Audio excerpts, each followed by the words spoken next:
So the physicians actually suggested building up a stage and calling musicians for the people dancing in agony. Like what the In 17th century, the doctors did came up with two theories. First one being that this absolutely bizarre event that I'm going to tell you about today happened in Strasbourg in 1518. This particular area has already seen a lot. Multiple plagues, frozen crops, hailstorms, year after year. As if this wasn't enough, there was something extremely bizarre coming. In July of 1518, a lady by the name Frotrophia was seemingly bitten by a dancing bug. She came out of her house and started dancing. People around were a little surprised because it was out of character for sure, but they weren't very shocked. So they just let it slide. A few even thought that she was dancing just to piss her husband off because he despised dancing. Anyways, everything was fine until people observed that she was not stopping. Not even for a water break, not even to eat. Weird for sure. What was even weird was that she did stop, just to collapse, gain her consciousness, stand up again, and start dancing again. Oh my god! Now, since she was not stopping for any water or food breaks and was collapsing again and again, people were a little concerned now. A few of them even thought that this might possibly be a demonic possession. Which is, understandable for people to think that way because it was 1518 and it wasn't like the doctors were helping. Just wait until you hear what the doctors suggested. Some people even thought that the lady might be cursed by Saint Vitus. Saint. When people saw the lady's non-stop dancing, the resident collectively decided to take the lady to Saint Vitus Cathedral. But it did not help. The dancing still did not stop. By the time the people came back to the town with the lady, to their shock, they saw 30 more people dancing in agony. It was not out of happiness, let me tell you. And this became evident because the lady that started dancing was now bleeding and her legs were all bruised and stuff. She was in pain. This was when the resident of the town started actually freaking out. And the city council decided that they need to interfere. So the city council consulted some physicians and this was what the physicians had to say. The first thing that came to their minds was that these people probably have fever and they are dancing because of hot blood. And you will not believe the suggestion, the cure that they suggested.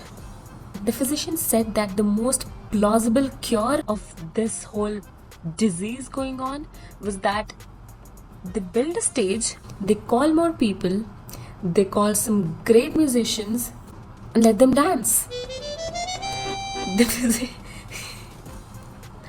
I feel bad for these people, but funny. Anyways, the physicians thought that the only way they can stop people from dancing is making them dance even more.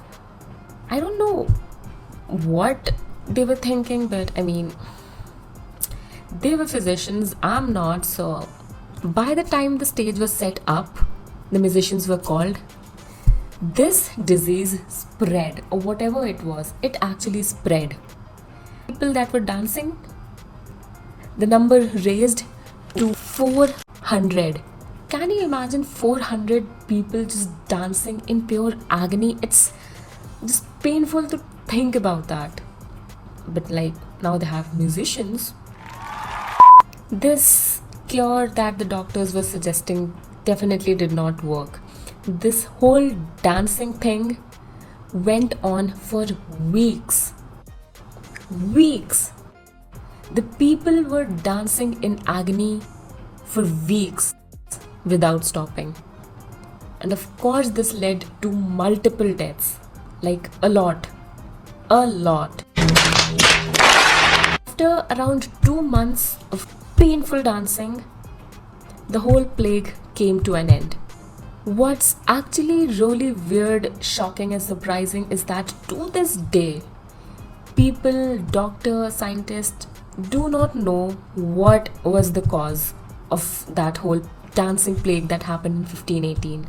Some people still think that it was some sort of divine interference. This whole dance disorder was named Saint Vitus dance. Saint. And in 17th century, the doctors did came up with two theories. First one being that it might have been an autoimmune disorder which caused people to twitch, like their arms were twitching, their legs were twitching, so they weren't actually dancing, but it was just their body twitching. And the other possible theory is that they ate bread with a fungus on it, which is called ergot, which caused them to hallucinate and which might have resulted in them dancing. Oh, and fun fact, in 15th century, a lady was bitten by a venomous tarantula which led her to dance unstoppably. It was a very similar thing, but even in 15th century, the scholars decided upon one cure, which was shimmy. I'm not even kidding. Even to this day, people are arguing upon what could have caused about 400 people to dance, leading some to their death. What do you reckon? Was it hot blood, ergot, or was it some sort of otherworldly interference? This was the unsolved mystery of the dancing plague of 1518 that happened in Europe. People say Europe was a weird place back then. Anyways, I hope you enjoyed the video. There's a lot coming your way. Weird and wonderful stuff, aliens, ghosts, unsolved mysteries, weird creatures, everything. So do not forget to subscribe, like this video and leave a comment down below, and I'll see you in the next video. Bye!